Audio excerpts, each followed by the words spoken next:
إن الحمد لله نحمده ونستعينه ونستغفره ونعوذ بالله من شرور أنفسنا وسيئات أعمالنا. من يهده الله فلا مضل له ومن يضلل فلا هادي له. أشهد أن لا إله إلا الله وحده لا شريك له وأشهد أن محمدا عبده ورسوله.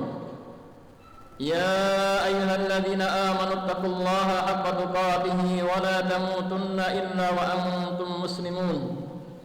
يا أيها الناس اتقوا ربكم الذي خلقكم من نفس واحدة وخلق منها زوجها وبث منهما رجالا كثيرا ونساء واتقوا الله الذي تساءلون به والأرحام إن الله كان عليكم رقيبا. يا أيها الذين آمنوا اتقوا الله وقولوا قولا سديدا يصلح لكم أعمالكم ويغفر لكم ذنوبكم ومن يطع الله ورسوله فقد فاز فوزا عظيما. أما بعد فإن أصدق الحديث كتاب الله وخير الهدي هدي محمد صلى الله عليه وسلم وشر الأمور محدثاتها فإن كل محدثة بدعة وكل بدعة ضلالة وكل ضلالة في النار. Ma'asyiral muslimin, jamaah Jumat rahimakumullah. Beberapa pekan yang lalu para ulama kita, para masyayikh kita menganjurkan kepada kita agar kita mendoakan saudara-saudara kita yang ada di Gaza, Palestina. Karena serangan yang dilancarkan orang-orang Yahudi kepada kaum muslimin yang ada di sana semakin dahsyat, semakin gencar upaya untuk melenyapkan kaum muslimin dari Gaza, upaya genosida kaum muslimin. Ma'asyiral muslimin rahimakumullah, di antara kaum muslimin sebagian kurang perhatian, tidak ada kepedulian dengan kaum muslimin yang ada di sana. Maka perlu kita ketahui ma'asyiral muslimin bahwasanya persaudaraan itu bukan hanya persaudaraan nasabiyah, persaudaraan senasab saja. Persaudaraan bukan hanya persaudaraan wataniyah, persaudaraan sebangsa tanah air. Tetapi di sana ada yang lebih luas, yaitu ukhuwah imaniyah, persaudaraan seiman dan seislam. Dan Nabi kita Muhammad sallallahu alaihi wasallam menggambarkan bagaimanakah hubungan sesama kaum muslimin. Beliau mengibaratkan kal jasadil wahid, seperti satu jasad. Masal mu'minina fi tawadihim wa ta'atufihim wa tarahumihim kamathal jasad. Perumpamaan kaum mukminin dalam masalah kasih sayang mereka, saling lemah lembutnya mereka, saling mencintai mereka bagaikan satu jasad. Idza ishtaka minhu 'udwun tada'a sa'iru jasadihi bil humma was sahr.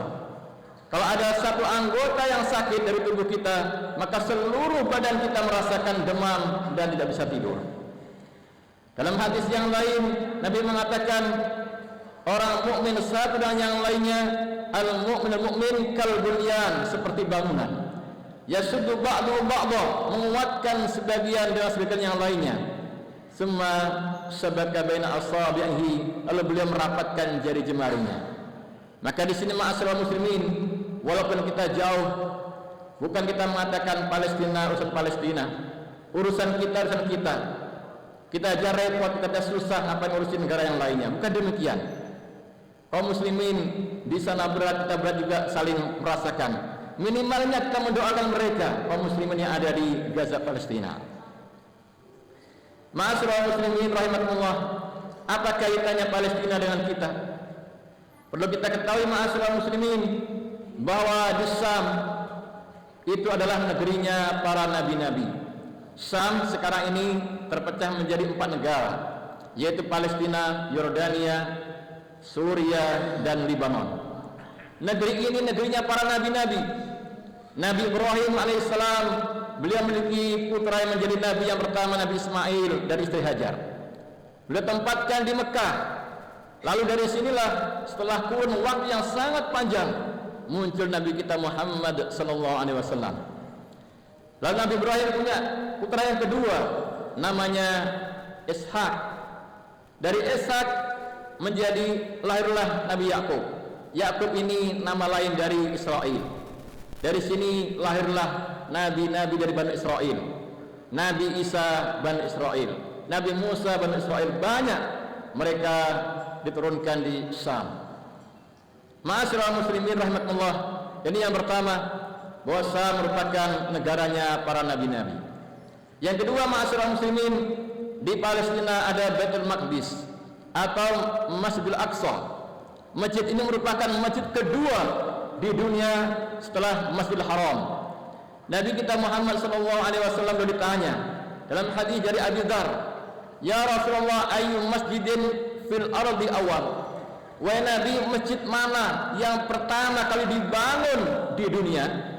Apa jawaban Nabi? Al-Masjidil Haram. Lalu Abu Dzar bertanya lagi, "Summa ayy, lalu mana lagi?" Beliau mengatakan Al-Masjidil Aqsa. Kemudian Abu Dzar bertanya, "Kam bainahuma?"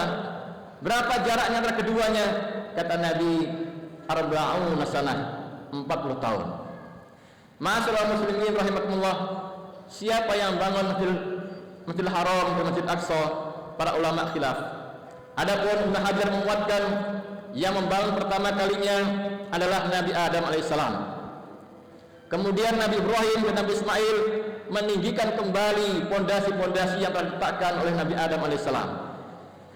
Kemudian Masjidil Aqsa juga demikian, dibangun Nabi Adam alaihissalam, lalu diperbaharui, direnovasi di masa Nabi Sulaiman alaihissalam. Ma'asyiral muslimin rahimakumullah. Selanjutnya, Masjidil Aqsa pernah dijadikan untuk Al-Isra dan Mi'raj. Isra Mi'raj perjalanan Nabi dan Masjidil Haram menuju Baitul Maqdis. Kemudian dari Baitul Maqdis beliau naik ke langit yang ketujuh. Subhanalladzi asra bi 'abdihi lailan fil haram ila masjidil aqsa alladzi barakna haula. Masjid Allah yang menjalankan hambanya dari Masjidil Haram menuju Masjidil Aqsa yang Allah berkati sekitarnya. Kemudian ma'asyiral muslimin, bahwasanya Baitul Maqdis pernah dijadikan sebagai Ka'bahnya, sebagai kiblatnya kaum muslimin. Dulu Nabi ketika di Mekah kiblatnya Masjidil Haram. Ketika beliau hijrah ke Madinah, mana kiblatnya? Yaitu Baitul Maqdis. Kata Bara, berapa lama menghadap ke sana? Bara mengatakan selama 16 bulan atau 17 bulan. Beliau mengatakan kunna nusalli ma'a Rasulullah sallallahu nahwa Baitul Maqdis 16 syahran atau 17 syahran. Kami sedang menghadap ke sana selama 16 bulan atau 17 bulan. Kemudian Nabi kita berdoa kepada Allah untuk dibelokkan kembali menuju Masjidil Haram. Qad nara taqallub wajhika as-sama' falan walliyannaka qiblatan dhaha fawalli wajhaka Masjidil Haram. Nabi bolak-balik menghadap ke langit untuk minta kiblatnya diarahkan ke Haram yang disukai oleh Nabi. Lalu setelah itu Allah turunkan wahyu, fawalli wajhaka Masjidil Haram. Sekarang silahkan menghadap Masjidil Haram. Ma'asyiral muslimin rahimakumullah.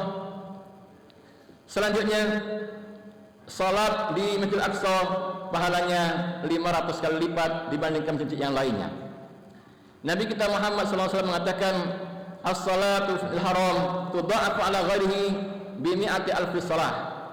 Salat di Masjidil Haram dilipat gandakan dibandingkan masjid yang lainnya sebanyak 100.000 salat. Wa salatu fi masjid hadza alfus salatin, dan salat di masjidku ini, Masjid Nabawi, kata Nabi, lipatkan sebanyak 1000 kali dibandingkan masjid yang lainnya. Wa salatu fil aqsa khamsu mi'ati salatin, adapun di Aqsa sebanyak 500 kali dibandingkan masjid yang lainnya. Ma'asyiral muslimin, dan kita dilarang untuk mengupayakan rela, mengupayakan safar menuju masjid kecuali 3 masjid ini saja. Karena keutamaan masjid di dunia ini sama, kecuali 3 masjid ini saja. Kita sholat di masjid sini, atau di Surabaya, atau di Jakarta, sama pahalanya. Kalau kita mengupayakan safar demi mendapatkan pahala, 3 masjid ini saja. La tusallir rihal illa ila masjid. Tidak boleh diupayakan rehlah kecuali ketika masjid ini saja, yaitu Masjidil Haram, Masjid Nabawi, dan Aqsa. Kemudian ma'asyiral muslimin rahimakumullah, Nabi kita pernah mendoakan keberkahan Syam. Allahumma barik lana fi Syamina, Allahumma barik lana fi Yamanina. Ya Allah, berkati di negeri Syam kami. Ya Allah, berkati di negeri Yaman kami. Lalu sahabat mengatakan, ya Rasulullah, doakan Najd kami di Irak. Tapi beliau enggak mendoakan. Kenapa? Karena di Irak ini banyak terjadi zalazil, fitnah yang luar biasa. Pembunuhan Hussein di Irak. Dulu Baghdad diserang Tartar juga di Irak. Kemudian perang dunia, perang Amerika, perang Iran-Irak, ada perang Amerika 2 kali dan sekutunya di sana. Dari sana sering terjadi ini sebagai kebenaran ucapan Nabi SAW.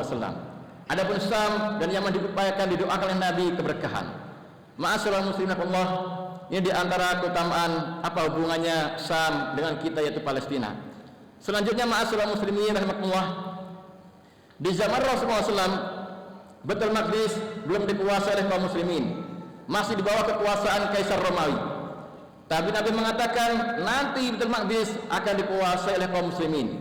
Dan ternyata 6 tahun setelah beliau meninggal dunia dikuasai oleh kaum muslimin di masa Khalifah Umar Al-Khattab radhiyallahu anhu. Kemudian di sana penduduknya sudah muslimin, menerima Islam, dan bertahun-tahun lamanya dikuasai oleh kaum muslimin. Lalu orang-orang Yahudi, orang Nasrani ingin menguasai Baitul Maqdis. Dulu pernah terjadi perang salib tahun 1095. Ada perang salib beberapa kali, hampir 100 tahun lamanya. Lalu muncullah Salahuddin Al-Ayyubi berperang dan berhasil mengusir orang-orang Nasrani dari Palestina. Kemudian sekarang ma'asyiral muslimin, orang Yahudi tahun 1948 masuk ke sana atas restunya orang-orang Inggris. Dan di awal datangnya Yahudi sudah ditentang oleh negara-negara Arab. Mereka awal datang sudah perang, tapi kaum muslimin mengalami kekalahan karena di balik Yahudi ada Amerika dan sekutunya. Sampai hari ini ma'asyiral muslimin, kaum muslimin mengupayakan, termasuk negeri kita juga mengupayakan banyak kemerdekaan Palestina, tidak membuka hubungan dengan Yahudi. Ini upaya-upaya negeri-negeri kaum muslimin yang sampai saat ini belum berhasil. Wafaqallahu iyyakum lil hardah.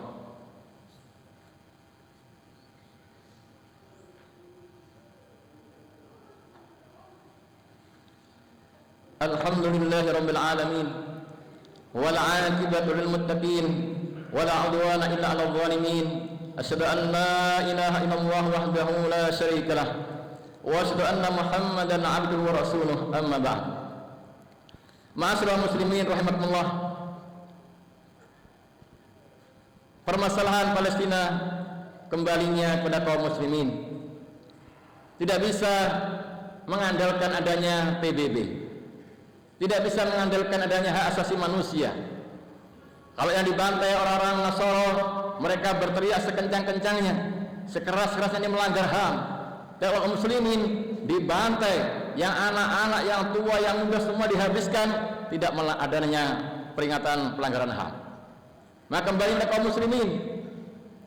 Maka bagaimanakah cara untuk melepaskan, yaitu Palestina?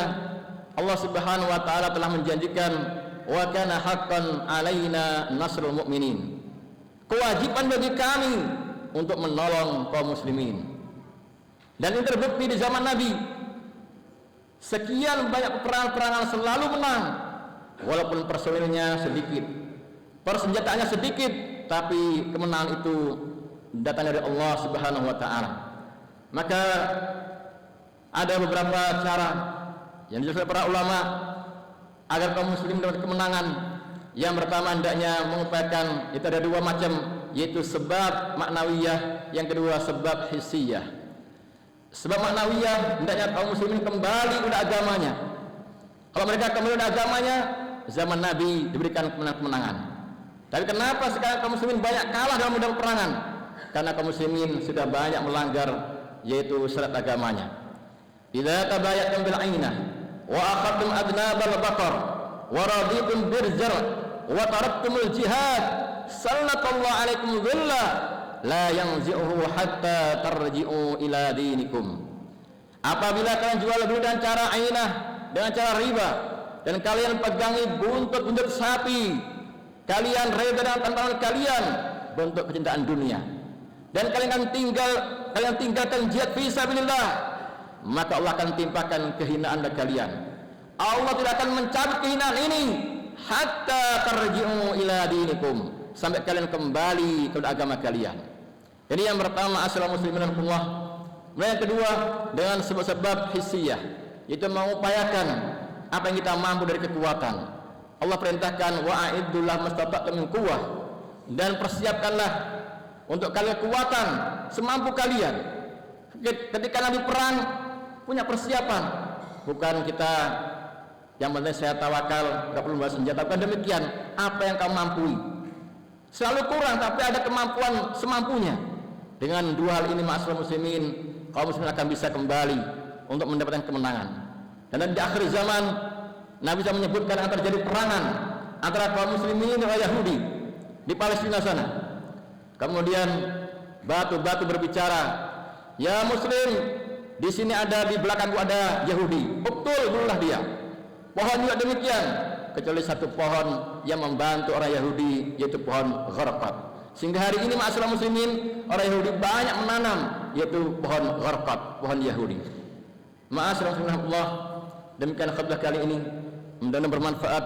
Allahumma ighfir lil muslimina wal muslimat wal mu'minina wal mu'minat al ahya'i minhum al amwat innaka sami'un qaribud da'wat. Allahumma a'izzal islam wal muslimin wa alil syirka wal musyrikin. Allahumma ansuril muslimina fi Filistin. Allahumma afriq alaihim sabra wa tsabbit aqdamahum wa ansurhum 'alal qawmil kafirin. Allahumma a'idil masjidil aqsa ila rihabil muslimin. Allahumma 'alaika bil yahudi wa man 'awanahum wa nasarahum. Rabbana atina fid dunya hasanah wa fil akhirati hasanah wa qina adzabannar. Walhamdulillahi rabbil alamin wa aqimissalah.